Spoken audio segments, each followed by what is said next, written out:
할렐루야. 오늘 말씀은 오늘부터는 예수님의 기적 시리즈를 전하는데요. 이것은 한 20가지가 예수님의 기적이 돼요. 근데 이 기적이 중요한 게 아니라 이 기적을 통해서 예수님이 어떤 분인지 그리고 나에게 어떤 분인지 이제 그걸 나누는 시간을 가질 겁니다. 아까 이제 김 장로님 기도하는데 보니까 침을 자꾸 삼켜요, 안 삼켜요? 엄청 건조하다는 얘기 여기가. 그러니까 제가 얼마나 여기서 지금 설교하기가 건조하겠습니까? 올라와 봐야 합니다. 그래서 오늘 말씀 제목은 2월 버티는 인생을 가슴 벅찬 인생으로 라는 제목으로 말씀을 나누려고 합니다. 자, 여러분, 자, 아멘 준비하십시오. 왜냐하면 지금 제가 축복을 선포할 텐데요. 아멘은 그대로 되기를 원합니다. 하나님께 영광 돌리기를 원합니다. 그런 소망이 바로 아멘입니다. 아멘 준비되셨습니까? 제가 선포할 때 크게 아멘 하십시오. 하나님은 우리 교회를 사용하십니다. 하나님은 여러분에게 가슴 벅찬 인생으로 바꾸실 줄 믿습니다. 할렐루야. 여러분 1월달 이제 이렇게 시작하지 않았습니까? 가슴 벅차게. 그래서 딱 하면서 1월달 시작할 때 가슴이 뛰고 설레고 그리고 1월달 좀 잘해보자고 생각하면서 1월 우리가 시작을 했어요. 그러면서 1월 약속의 말씀도 바라보면서 회사도 가고 또 공부도 시작하고 계획도 짜고 이게 바로 1월입니다. 근데 이제 2월이 시작됐단 말이에요. 2월이 딱 지나되는데 벌써 한숨이 나와요. 자, 여기 한숨 보이죠? 이 한숨이 우리의 한숨인 줄 믿습니다. 한숨이 나오죠? 네. 자, 여기 보면, 아이고, 죄송합니다. 자, 뭐 한숨이 나오기 시작을 합니다.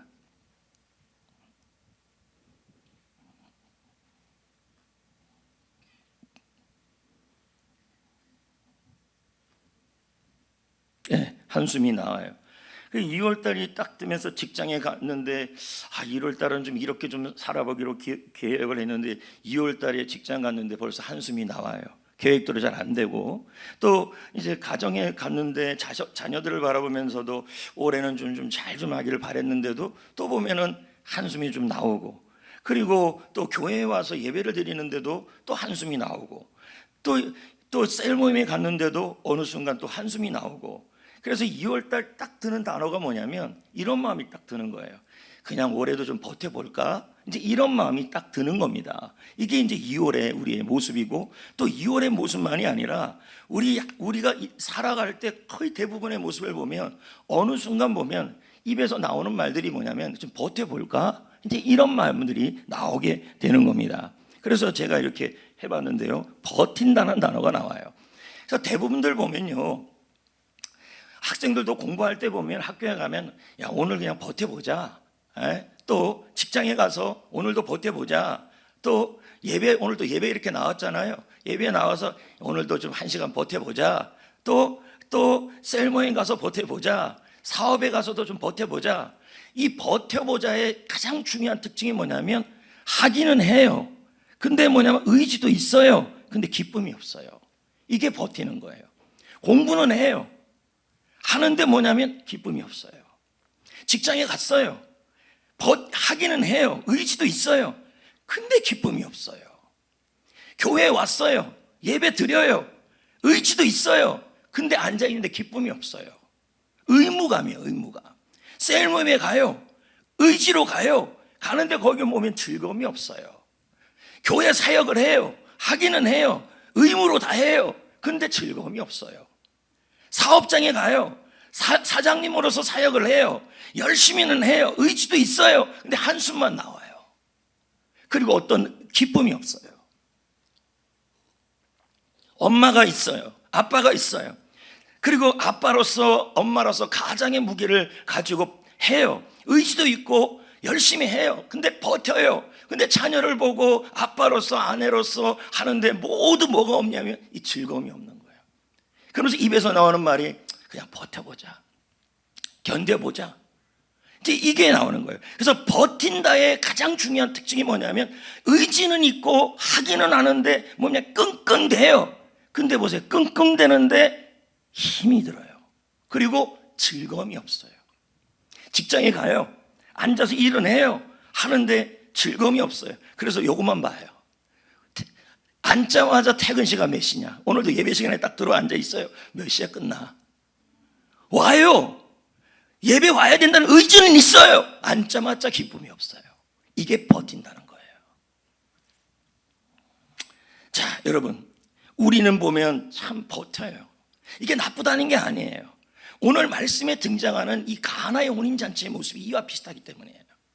여러분, 여기 보면 그러나 우리 주님은요, 여러분이 직장에서도 아빠로서도 엄마로서도 그리고 교회에서도 그리고 자녀로서도 학생으로서도 여러분 버티는 삶이 아니라 즐거움이 없는 사람이 아니라 가슴 벅찬 인생이 되기를 원하시는 줄 믿습니다.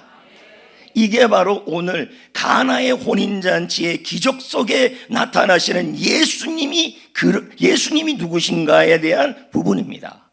가나의 혼인잔치를 통하여 예수님은 나는 이런 예수님이다 라고 나타내주고 있어요. 그 예수님이 이런 예수님이에요. 예수님은 버티는 인생을 가슴 벅찬 인생으로 바꾸시는 분이시다. 할렐루야.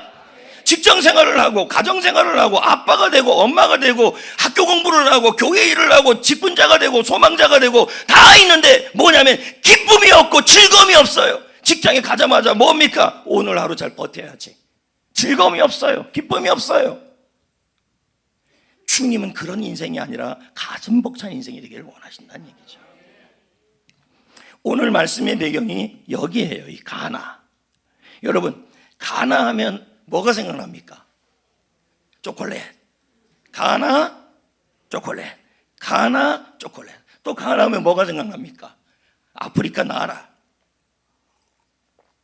그러나 여러분, 이 가나는 예수님의 기적이 20가지가 돼요. 거의 20가지인데 그 기적의 제일 첫 번째 기적이 이 기적이에요. 여기입니다. 여기 갈릴리가 여기인데요. 여기가 사해바다고 여기 요단강인데 바로 갈릴리 바로 근처예요. 가나. 그러니까 지금의 가나의 모습은 이렇습니다. 여기가 가나예요. 현재 가나 지역입니다. 그리고 이게 뭐냐면 예수님이 가나에서 기적을 행하셨잖아요. 그 물이 포도주가 되는 기적을 행하셨는데 그 장소에 교회가 지어져 있어요. 이걸 뭐라 그러냐면 가나 기념교회라고 해서 이 교회가 지어져 있어요. 그래서 이 지역이 바로 가나 지역입니다. 그리고 제가 그림을 찾아봤더니 저는 뭐 이런 그림이 있는 줄 몰랐죠. 했더니 아마 있을 거라고 생각을 했어요. 가나의 혼인잔치에 대하여 유명한 화가가 그림을 하나 그렸을 것이다 했더니 루브르 박물관에 가나의 혼인잔치 그림이 있는데 이 그림을 그린 사람이 베로네세래요. 이게 루브르 박물관에 있대요. 처음 봤어요. 그냥 이런 그림이구나 하면 됩니다. 이런 그림이 있다는 겁니다. 근데 여기서 하나 기억해야 될 게 있어요. 하나 제가 꼭 짚고 넘어가야 될 게 있는데 성경 시대의 이 포도주는 술이 아니라는 거예요. 왜 이걸 짚고 넘어가야 되냐면 여러분들이 잘못 오해해서 예수님이 포도주와 술을 드셨다고 생각할 수 있다는 거예요. 여기 보면 예수님 당시에는 오염된 물 때문에 질병이 많았어요. 그래갖고 물이 깨끗하지가 않아갖고 마시면 병이 되게 많았어요. 그래서 이 문제를 해결하려고 포도주를 생존을 위한 지혜를 위해서 물에 희석시켜서 어떻게 했냐면 음료수로 사용을 했어요. 그래서 여러분 성경 시대의 포도주는 술이 아니고 음료수였어요.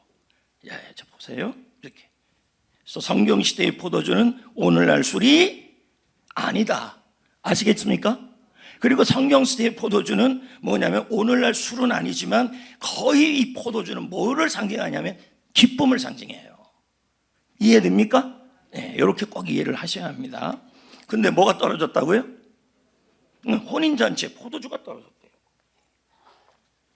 그러면 여러분 이 포도주, 성경에서 이 포도주가 계속 나올 때는 기쁨인데 혼인잔치에서 뭐가 없다는 얘기예요?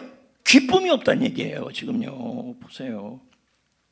그래서 이 떨어졌다는 말이 히스테리오예요. 외우기 되게 쉽습니다. 노처녀가 뭐가 많습니까? 예, 그렇게 외우시면 됩니다. 히스테리. 그래서 이게 무슨 뜻이냐면 기대에 미치지 못한다, 제때 작동하지 못한다, 이런 뜻이에요. 그러니까 쉽게 말하면 기쁨이 제대로 작동하지 못한다, 이제 이런 뜻이 되는 거예요. 자, 그러면 제가 이제 요 얘기를 쉽게 좀 설명하면, 여기 가나의 혼인잔치잖아요. 그런데 뭐가 없어요? 포도주가 없잖아요. 그죠? 그러면 이 귀한 잔치에 포도주가 떨어졌다는 얘기 아니겠습니까? 그러면 기쁨이 없는 거 아니에요? 맞죠? 그럼 이걸 비유로 설명하면, 잘 들으셔야 돼요. 비유로 설명하면 전원이 뽑힌 선풍기예요. 자, 여기 보세요. 자, 여기 선풍기죠? 예? 근데 뭐가 뽑혔어요? 그럼 돌아는 가요. 그러니까 제 말은 막 돌아가는데 뽑은 거예요. 그러면 돌아가요, 안 돌아가요? 돌아가죠? 근데 돌아는 가는데 멈출 거예요, 안 멈출 거예요? 결국은요 멈출 거예요. 그죠? 그래서 이걸 뭐라 그러냐면 버티는 회전이에요. 돌아는 가는데 결국 멈출 거란 얘기예요. 이해가 됩니까? 자, 우리의 모습을 한번 설명해 봅시다. 겉모습, 우리가 지금 활동하죠? 겉모습이에요. 겉모습. 가나의 혼인잔치처럼 우리는 겉모습으로는 아빠로서 활동해요, 엄마로서 활동해요, 직장생활을 해요, 교회에서 활동해요, 예배 드려요, 봉사해요, 그리고 셀 모임도 가요, 사장님으로 활동도 해요, 그리고 학생은 공부도 해요, 활동을 해요. 근데 이 안에 뭐가 없어요? 기쁨이 없어요. 버티고 있다는 얘기예요. 요거를 이렇게 표현할 수 있어요. 왜 그렇게 버티냐? 책임감 때문에. 그러니까 이런 거예요. 자, 제가 다시 한번 설명하면 겉모습이에요. 여기 이제 직장 다니는 분이 있어요. 그래서 회사를 가요. 가는데 열심히 가요. 근데 즐거움이 없어요. 근데 왜 회사를 그렇게 가냐 했더니 책임감이에요. 그 중에 여기 이제 직장 다니는 분이 있는데 회사를 가요. 가는데 어떨 때는 그냥 즐거움이 없어 그냥 버텨요. 가는데 가는 이유가 책임감이에요. 가고 나는 부모로서, 직장에서 사람의 기대 때문에, 그래서 책임감으로 가요. 또 습관 때문에 가고 체면 때문에 가요. 이 세 가지 때문에 가긴 가는데 거기서 버텨요. 근데 직장 생활하는데 즐거움이 없어. 그냥 버티는 거예요. 이 세 가지 이유 때문에 책임감, 습관, 체면. 오늘도 교회 예배를 나왔어요. 왜 나왔냐? 교회 직분자니까. 습관 때문에, 체면 때문에. 근데 실상은 뭐예요? 버티는 거예요. 속에 뭐가 없어요? 기쁨이 없어요. 이걸 버틴다는 거죠. 또 예를 들어 볼까요? 학생들이 학교를 가요. 학교 왜 가냐? 책임감 때문에 가요. 습관 때문에 가요. 안 가면 부모님께 야단 맞으니까 체면 때문에 가요. 근데 학교 생활이 재미가 없어요. 버티는 거죠. 부부가 있어요. 아침에 예를 들어서 잔소리를 했어요.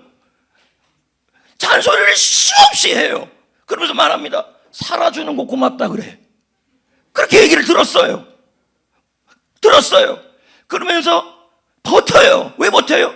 책임감, 습관, 체면. 이혼하면 안 되니까. 즐거움이 없어요, 결혼 생활에.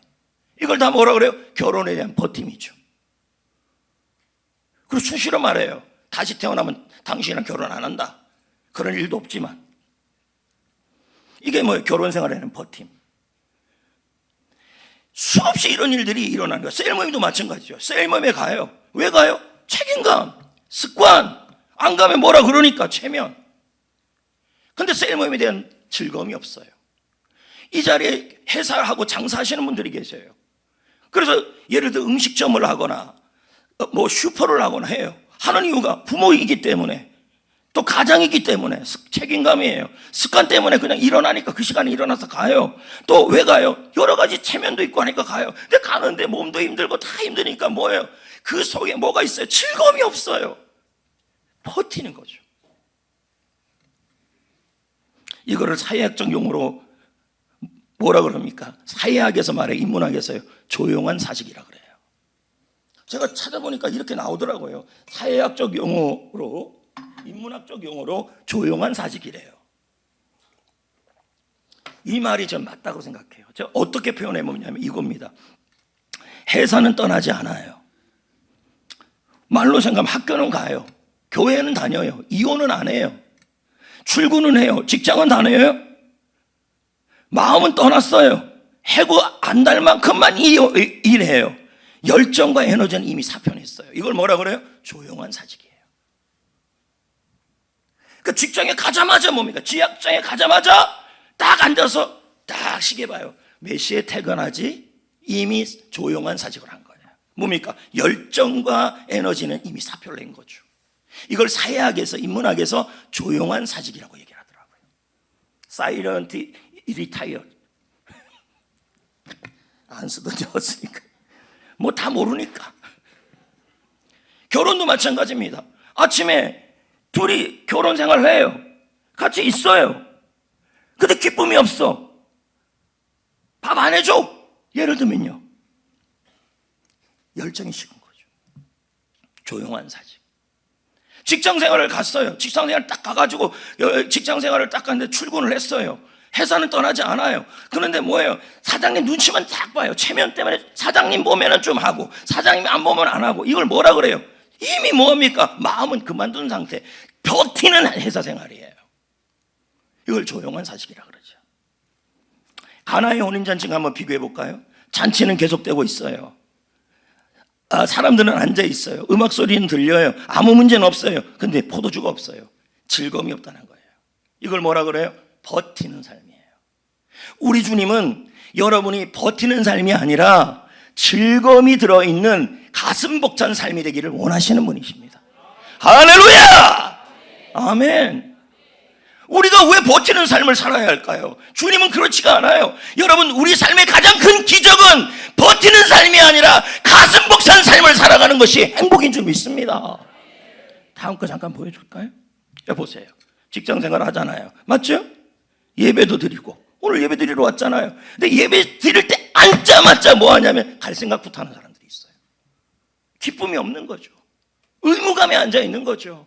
이걸 뭐라 그래요? 의무감에 앉아 있는 조용한 사직이죠. 벌써 마음속에 가정, 사회생활. 그래갖고 뭐 합니까? 전원은 꺼져 있고 뭐예요? 버티는 거죠. 즐거움이 없는 거예요. 에? 보세요. 기쁨이 없어요. 어디에서요? 제가 보여드릴게요. 직장에서도, 예배 드릴 때, 가정, 교역계 생활 다 뭡니까? 기쁨이 없죠. 이걸 뭐라 그래요? 버틴다. 오늘 이 자리에 버티는 게 나쁘다는 게 아니죠. 왜요? 버티는 그 자리에 예수님이 오셨잖아요. 저도 버텨요. 버틸 때 있어요. 목회하면서 겨우겨우 버틸 때 있어요. 기쁨이 없을 때가 왜 없겠어요? 이해합니다. 여러분도 버티잖아요. 결혼 생활도 버티고, 직장 생활도 버티고, 학생들도 공부할 때도 버티고, 또 여러분 교회 생활도 버티고, 또 회사 생활도 버티고, 다 버틸 때가 있어요. 이럴 때가 있다는 거예요. 그래서 오늘 말씀에 예수님이 나는 가나의 혼인잔치에서 나는 이런 예수님이라고 알려주는 거예요. 버티는 인생을 가슴 벅찬 인생으로 바꾸길 원한다. 예, 보십시오. 돌아갑니다. 예배도. 겉모습은 예배도 드려요. 지금 다 드리고 있잖아요. 에? 일도 하고 있잖아요. 가정도 정상으로 돌아가요. 에? 근데 뭐가 없어요? 속마음은요, 쉬고 싶다. 찬양과 말씀을 듣는데도 뭐 이렇게까지 설교하냐? 뭐 이렇게까지 찬양하냐? 이렇게 얘기를 해요. 예. 기쁨이 없어요. 기쁨이. 여러분 지금 버티고 있는 거예요. 이게 나쁘다는 게 아니에요. 예수님이 그 자리에 함께하고 있어요. 예. 보세요. 제가 얘기했잖아요. 괜찮다고. 예수님이 그 버티는 자리, 포도주가 없는 그 자리에 계셨어요? 안 계셨어요? 계셨다니까요. 그래서 어떻게 하시는데요? 보세요. 가슴 벅찬 인생으로 바꾸셨다는 얘기죠. 할렐루야. 오늘 이 자리에 여러분의 버티는 그 모습이 나쁘다는 게 아니에요. 이미 회사에서, 가정에서, 그리고 교회에서, 그리고 여러분의 가정에서, 직장에서 조용한 사직을 하고 있는 것이 나쁘다는 게 아니에요. 그러나 주님은 뭐하네요? 그 자리에 함께 하시고 여러분의 가슴 벅찬 인생으로 바꾸기를 원하신다는 얘기예요. 그걸 말하는 거예요, 여러분. 그러면서 여러분, 예수님이 드디어 가슴 벅찬 인생으로 바꾸기를 원하시잖아요. 그러면서 뭐를 얘기합니까? 이 항아리 있잖아요. 에? 요 항아리가 어떤 항아리예요? 좋은 항아리예요? 일상에서 쓰던 항아리예요? 그렇죠. 정결례식 했을 때 늘 쓰던 손 닦는 항아리예요. 그러니까 새로운 항아리를 가져오라 그랬어요? 일상에서 쓰던 항아리를 갖고 오라 그랬어요? 여기다가 물을 채우라 그랬다니까요. 여기 중요한 원리가 있죠. 예수님이 물이 포도주, 기쁨을 주는 것은 나의 일상을 통해서 하시겠다는 뜻이에요. 뭐야, 할렐루야. 예. 자, 여기 넘겨볼까요? 자, 보십시오. 보세요. 제가 한번 읽어볼게요. 예수님은 새 그릇을 가져오라고 하지 않았다. 돌그릇을 가져오라 그랬죠. 그죠? 나의 지루하고 가장 무거운 그릇. 응? 아까 말한 그 돌 항아리 있잖아요. 그 돌 항아리를 뭐로 바꿔요? 그 일상을, 그 늘 정결례식에 쓰던 그 항아리 안에서 포도주를 바꾼 거예요. 그럼 뭐예요? 나의 직장 생활을 가슴 벅찬 삶으로, 나의 가정 생활을 가슴 벅찬 삶으로, 나의 지금의 교회 생활을 가슴 벅찬 삶으로, 나의 지금 학교 생활을 가슴 벅찬 삶으로 바꾸시기를 원하신다는 얘기예요. 이해되면 아멘. 지금의 일상을 그렇게 하신다는 얘기예요.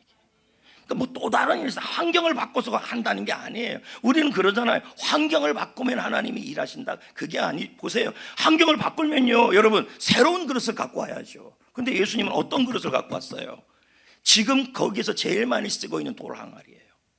정결례식에서 쓰는, 일상에서 손 씻는 항아리예요. 그걸 갖고 지금 물이 포도주가 되게 했다는 얘기죠. 요거 뭐예요? 야구공 얼마짜리? 써 있잖아요. 5,000원짜리. 너무 낡고 허름한 야구공이에요. 근데 여러분, 이 야구공에다가 이 사람 오타니 쇼헤이 뭐 오예요. 이 쇼헤이가 이 낡고 허름한 항아리래요. 공에다가 여러분 사인을 했네. 얼마? 수천만 원. 여러분의 보잘것없는 지루한 버티는 일상도요, 예수님이 개입하시면 가슴 벅찬 인생이 될 수 있습니다. 여러분의 일상을 주님이 버리지 않아요. 지금 버티는 나의 직장생활 이거 바꾸면 된다, 환경 바꾸면 된다, 가정생활 환경 바꾸면 된다. 여러분, 주님은 환경을 바꾸는 것이 아니라 나의 일상, 그 일상을 통하여 그 일상에 물이 포도주가 되게 하는 겁니다. 그 일상에다 기쁨을 주고 가슴 벅찬 인생이 되게 하시는 겁니다. 아멘. 보세요. 가슴 5,000원짜리 일상, 여기다 예수 사인,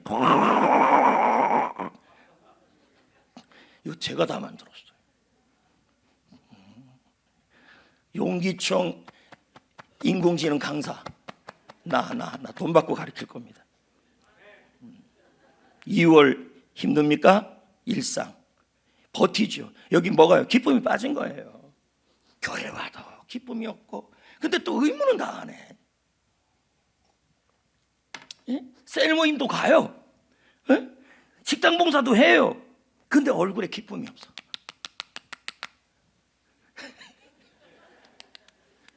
기쁨이 없어요. 기쁨이 없어요.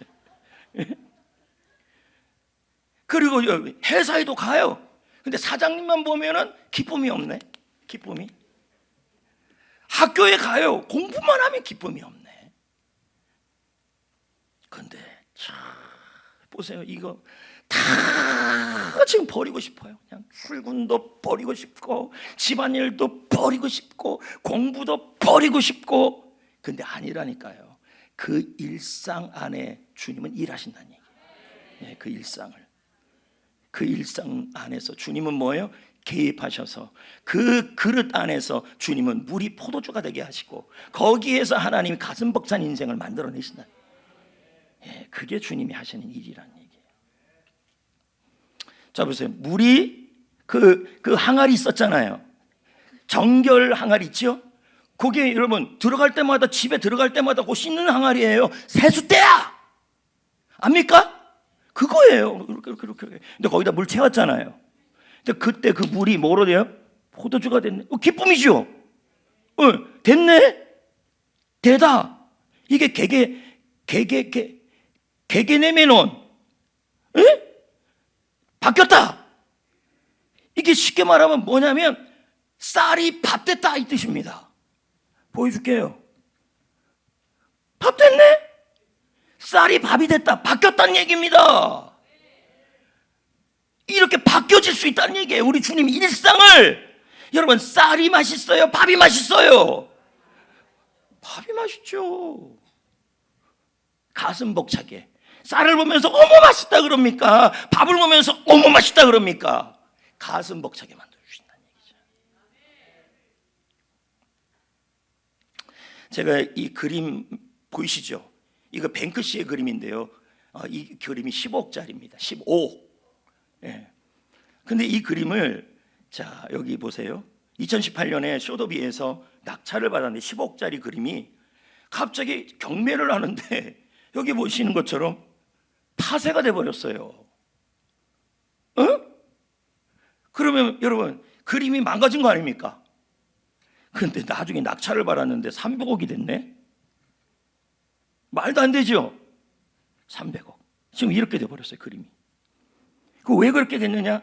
이렇게 한 것도 작가의 행위예술이었대요. 나 같으면 300억이 안 사요. 근데 이걸 300억에 샀대요. 왜요? 작가의 행위예술이었고, 진짜 난 이거 이해를 못 하겠는데요. 단 하나의 작품밖에 없고 이 안에 스토리가 들어있대요. 그래서 이게 300억에 팔렸어요. 그래서 제가 영상을 또 편집을 했네. 보여줄게요.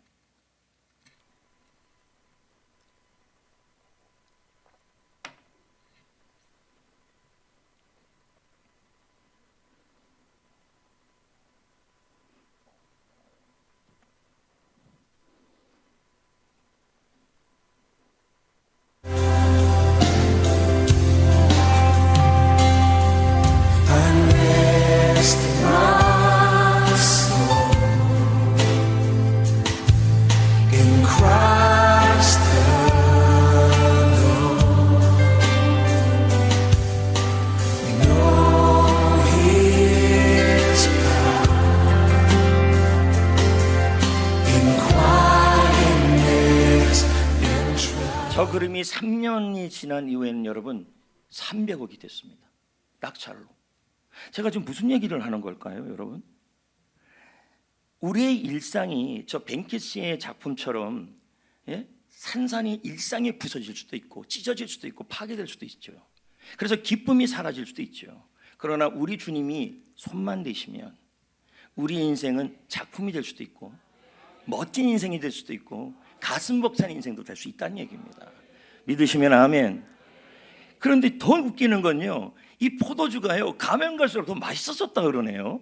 보십시오. 세상에서의 가치관을 보면요 갈수록 맛없어요. 그런데 예수님은요 갈수록 깊어지고 갈수록 좋아진다는 거예요. 여러분, 우리 주님이 개입하시면 여러분이 버티는 인생이 이제는 가슴 벅찬 인생이 되어서 이제 2026년 가면 갈수록 점점 즐거워지고 점점 가슴 벅차지고 그렇게 되기를 주의 이름으로, 자, 아멘 준비하세요. 될 줄 믿습니다. 할렐루야. 그런데 여러분, 자 여기 보세요. 가나의 혼인잔치 기적너머의 예수님은 어떤 분이냐? 예수님은 버티는 인생을 가슴 벅찬 인생으로 바꾸시는 분이시다. 그럼 여기서 중요한 얘기가 있어요. 핵심이 있어요. 그게 뭔지 아십니까? 여러분, 질문이 생길 겁니다. 그러면 우리 주님이 어떤 사람에게 이 버티는 인생을 가슴 벅찬 인생으로 바꿔주실까요? 그런 질문이 안 생길까요? 여러분, 오늘 이 가나의 혼인잔치에서요 물이 포도주로 바뀌었어요. 그런데 우리 인생도 마찬가지라는 거예요. 직장 생활을 하고 회사 생활을 하고 가정 생활을 하고 교회 생활을 다 해요. 그런데 지금 버티고 있어요. 기쁨이 없어요. 그런데 지금 우리 인생이 가슴 벅찬 인생으로 바뀌길 다 소망을 합니다. 기적이 일어나야 합니다. 그런데 여러분, 어떻게 하면 주님이 우리 인생을 더 이상 직장 생활을, 가정 생활을, 교회 생활을 버티는 인생이 아니라 가슴 벅찬 인생으로 바꿔주실 수 있냐는 거예요. 그 원리가 오늘 성경에 나와요. 많은 게 나오지만 저는 한 가지만 얘기할 겁니다. 그게 뭘까요? 어떻게 하면 될까요? 2장 7절에 아귀까지 채워라. 아귀가 뭘까요? 고기, 이 못생긴 아기일까요? 그게 아닙니다. 여기 보면 항아리 있죠. 에? 아기가 여기 아닙니까? 그러면 여러분, 물이라는 게 이 정도 차잖아요. 그죠? 그럼 아기까지 차려면 한 번 더 넣어야 합니다. 그렇지 않아요? 그 아기까지 채우라는 말은 한 번 더 하라는 뜻입니다. 맞잖아요? 맞지 않아요? 적당히 하지 말고 안전하게 하지 말고 한 번 더 하라는 뜻입니다. 남들이 안 할 때 한 번 더. 그게 아기까지 채우라는 거예요. 한 번 더. 여러분, 우리 예수님은, 자, 그러면 여기 있는 이 종들이 예수님이 그랬습니다. 예수님이, 야, 너 저 일상이라는 저 항아리한테 물을 좀 채워라. 이게 이해가 됩니까? 말도 안 되는 얘기죠. 한 번 더 하라는 게 말이 됩니까? 그런데 거기다가 이해가 안 되는 상황에다가 물을 채우는데 아기까지 채우래요. 근데 이 사람들은요, 남들이 전부 말도 안 되는 얘기를 할 때, 말도 안 되는 예수님이 그 말을 할 때 이 말에 대하여 합니다. 말도 안 되는 얘기인데도 한 번 더 합니다. 이 한 번 더가 기적을 이룹니다. 자, 볼까요? 여러분, 나아만에게 엘리사가 7번 요단강에 들어가면 병이 낫는다 그랬습니다. 6번이 아니라 한 번 더였어요. 이해가 되는 말입니까? 6번이 아니라 7번이어야 돼. 한 번 더예요. 근데 많은 분들이 그럽니다. 6번을 하고 한 번 안 했는데 뭐 어떻습니까? 라고 얘기합니다. 아닙니다, 여러분. 한 번 더입니다. 또 볼까요? 하나 더. 밥이 여러분 뜸을 들려면요, 나는 밥 안 해봐서 잘 모르겠는데 1분을 뜸을 안 들이면 못 먹습니다. 맞아요? 맞아요. 난 몰라요. 뜸 드는 시간을 빼면 밥 못 먹어요. 물도 마찬가지입니다. 99도인데 99도에서 가만히 두고 1도를 안 하면 물이 안 끓어요. 1도 한 번이에요. 한 번 더가 중요해요. 이 한 번 더가 기적을 이루었어요. 남들보다 한 번 더. 회사에서 한 번 더, 가정에서 한 번 더, 교회에서 한 번 더, 직장에서 한 번 더, 학교에서 한 번 더. 이 한 번 더에 하나님이 일하신다는 얘기예요. 마지막으로 제가 이 사람을 소개하려고 그러는데요, 우체부 프레드입니다. 이거 실화입니다. 책에 굉장히 많이 나왔어요. 제가 이제 읽은 책은 모든 파도에는 기회가 있다는 책인데, 그 외의 책은 우체부 프레드라는 책으로 많이 나왔습니다. 근데 이 사람은 평범한 우체부예요. 근데 이제 직급도 없고 연봉도 별로 평범하고. 근데 이 사람이 얼마나 대단하게 됐냐면 그냥 평범한 사람이에요. 근데 전 세계적으로 이 사람의 책이 그냥 베스트셀러가 된 거예요. 누가 썼냐면 마크 셀던이라는 사람이 이 사람에 대한 책을 썼는데 엄청나게 책이 팔려나가가지고 서비스상 뭐 하여튼 엄청나게 돼서 상도 많이 받고. 프레드예요. 자기가 잘나서 그렇게 된 게 아니에요. 이 사람의 모습을 사람들이 감동을 받은 거예요. 이 사람이 일은 직장 일은 뭐냐면 그냥 우체부예요. 일상의 우체부예요. 그러면 우체부 일을 할 때 뭡니까? 말 그대로 버티면 할 수 있겠죠. 버티면. 우체부 하면서도 아우 지루해, 아우 즐겁지 않아, 우리가 말하는 그 버티면 할 수 있는 거죠. 근데 이 사람은 그렇게 일을 안 했어요. 그러니까 이 사람 책에 나왔죠. 이 사람의, 제가 이제 읽은 책은 파도에는 기회가 있다는 거였는데, 이 사람의 파도는 뭐냐? 매일 파도가 온다는 거예요. 근데 그 파도가 기회래요. 근데 뭐가 포단이 있더니 매일 반복되는 배달이에요. 그 배달을 이 사람은 억지로 안 해요. 매일 배달을 해요. 그리고 그 배달을 할 때 고객들이 여러 가지 요청을 해요. 그것도 파도예요. 그리고 뭡니까? 고객들 중에서 아주 까다로운 사람들도 있어요. 그것도 파도예요. 그리고 피할 수 없는 현실, 그것도 파도예요. 이 모든 파도가 자신의 인생에서 버티게 할 수도 있는 거고, 태도가 버티게 할 수도 있는 거고, 여러 가지 방법이 있어요. 근데 이 사람이 택한 건 한 번도였어요. 이게 달랐어요. 이 사람이 우체부 인생에 다른 이유가 뭐냐면 악의까지 채운 거였어요. 내일도 아닌데, 월급도 적은데, 직장에서 그러잖아요. 우리 직장은 돈도 조금 주는데 하면서 대충 시간만 이게 버티는 거죠. 즐거움이 없는 거죠. 내 책임도 아닌데. 교회 생활도 마찬가지고 셀 생활도 마찬가지죠. 근데 프레드는 뭐라 그랬냐면 한 번 더. 지금 여기서 내가 배달부로서 내가 한 번 더 할 수 있는 일이 뭐냐, 아기까지 채울 수 있는 일이 뭐냐, 그걸 찾아서 했다는 얘기예요. 그것도 즐겁게. 그래서 이렇게 했대요. 우편물을 억지로 하는 사람이면 뭐예요? 우리 신문 배달하는 사람들 보면 던지지요. 안 그래요. 동선을 고려해서 집 앞까지 과지런히라 한 번 더. 이게 감동을 줬대요. 그 다음에 비 오는 날에는요, 비 맞지 않게 포장해 갖고 이쁘게 갖다 놨대요. 한 번 더. 그리고 휴가 간 집은요, 이 누가 신문을 또 가져갈 수 있잖아요. 그 배달품을요, 도난 걱정될까봐 따로 자기가 보관했다가 갖다 줬대요. 한 번 더. 노인이나 환자 집은요, 그 노인이나 환자가 못 가져갈까봐 문까지 두들겨 가서 문 앞에까지 갖다 줬대요. 한 번 더. 사람들의 이름을 다 기억했고요, 민원이 생길 상황이 있다면 미리 민원이 생기지 않게 한 번 더 생각하고 말해줬대요. 이건 여러분 능력이 아니고 태도였다는 거죠. 악의까지 채우는 거예요.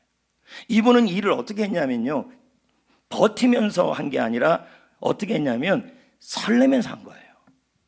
설레면서. 제가 아까 뭐라 그랬습니까?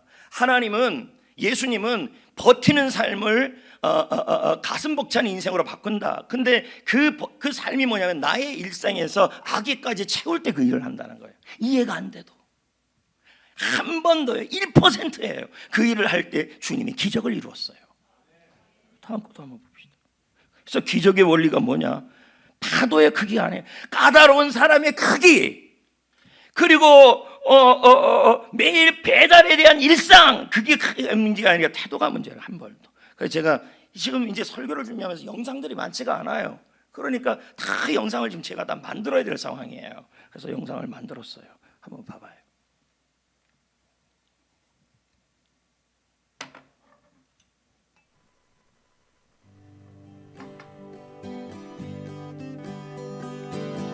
우체부 프레드의 기적. 마크 샌번의 책에 등장하는 실화입니다. 프레드는 평범한 우체부였습니다. 높은 직급도 없었고 월급이 많은 직업도 아니었습니다. 그런데 이 평범한 우체부에게 기적 같은 일들이 일어났습니다. 미국 우정청 최고 서비스상을 받았고 전 세계에서 강연 요청이 쏟아졌으며 결국 책의 주인공이 되었습니다. 사람들은 궁금해했습니다. 프레드는 대체 무엇이 달랐을까요? 답은 놀랍도록 단순했습니다. 능력이 아니라 태도였습니다. 보통 사람들은 힘든 현실 앞에서 이렇게 생각합니다. 이건 내 일이니까 그냥 한다. 월급도 적은데 왜 더 해야 하지? 이건 내 책임이 아니야. 하지만 프레드는 달랐습니다. 그는 매일 이렇게 질문했습니다. 지금 이 상황에서 내가 한 걸음 더 할 수 있는 건 뭘까? 한 걸음 더. 프레드의 인생을 바꾼 것은 바로 이 한 걸음 더였습니다. 우편물을 문 앞에 던져놓으면 끝입니다. 하지만 프레드는 한 걸음 더 나아갔습니다. 집주인의 동선을 파악해서 안전한 곳에 숨겨주었습니다. 휴가 간 집 앞에 우편물을 쌓아두면 끝입니다. 하지만 프레드는 한 걸음 더 나아갔습니다. 도둑이 들까봐 따로 보관해 주었습니다. 거창한 계획이 아니었습니다. 엄청난 능력이 아니었습니다. 지금 여기에서 내가 할 수 있는 다음 한 걸음. 프레드는 자신의 일을 파도라고 불렀습니다. 매일 반복되는 배달, 예측할 수 없는 요청, 까다로운 사람들, 원한다고 오는 것도 아니고 싫다고 피할 수도 없는 파도. 하지만 프레드는 깨달았습니다. 중요한 건 파도가 크냐 작으냐가 아니었습니다. 파도를 대하는 태도였습니다. 그래서 프레드는 파도를 타기로 결정했습니다. 한 걸음 더 나아가기로 결정했습니다. 그 한 걸음 더가 기적을 만들었습니다.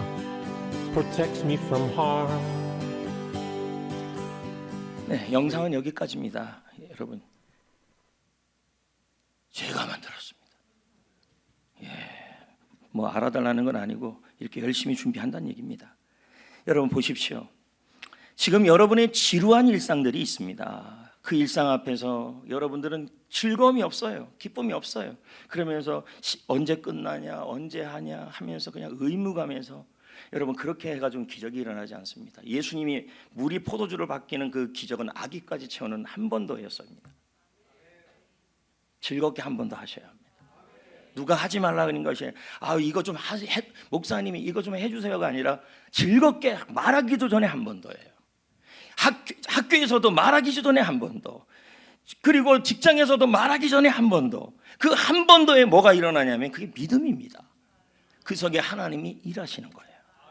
믿으시면 아멘. 할렐루야. 그래서 여러분 2월달 끝이 아닙니다. 버티는 하루가 되지 마시고 가슴 벅찬 하루를 만들어야 합니다. 그래서 믿음으로 즐겁게 주님이 가슴 벅찬 하루를 만드심을 믿으시고 한 번 더를 즐겁게 하셔야 합니다. 예수님이 나의 버티는 하루를 가슴 벅찬 하루로 만드심을 믿고 한 번 더, 한 번 더, 남들보다 한 번 더 아구찜 할 뻔했네요. 죄송합니다. 아구까지 채우시는 믿음의 걸음을 걸으신다면 얼마든지 주님이 일하실 줄 믿습니다. 여러분의 일상은 지루한 것이 아니라 주님의 소명의 자리입니다. 믿으시면 아멘. 네, 이래마 찬양 부릅시다.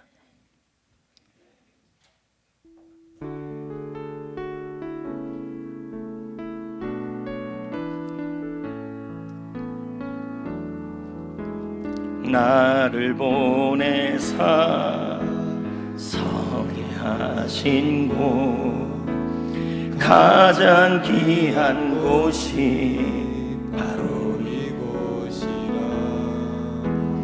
내게 주신 곳 광야와 같아도 믿음과 소망 가지고 최선을 다하라.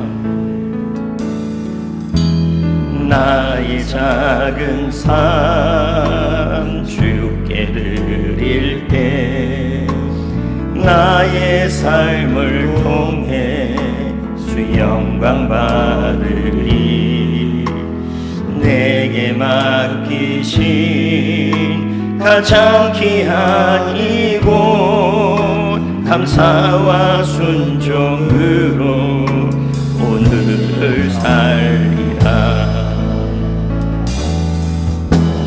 나의 일상을 통해 하나님께 영광을, 나의 일상을 통해 생명의 복음을, 내게 맡기신 이곳 나를 부르신 곳에 하나님의 나라가 이루어지기 원합니다. 나의 작은 삶 주께 드릴 때, 나의 작은 삶 주께 드릴 때 나의 삶을 통해 주 영광 받으리.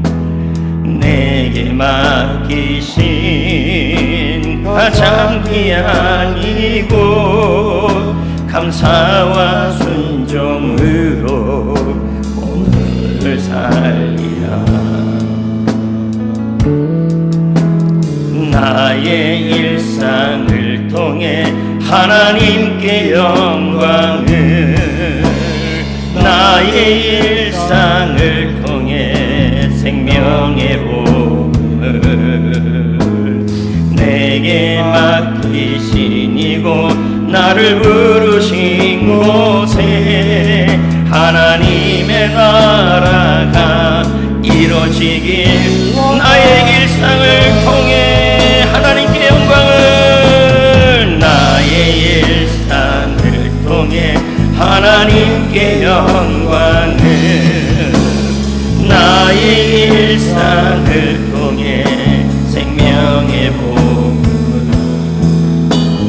내게 맡기신 이곳 나를 부르신 곳에 하나님의 나라가 이루어지길 원합니다. 제가 여러분을 위해 기도하겠습니다.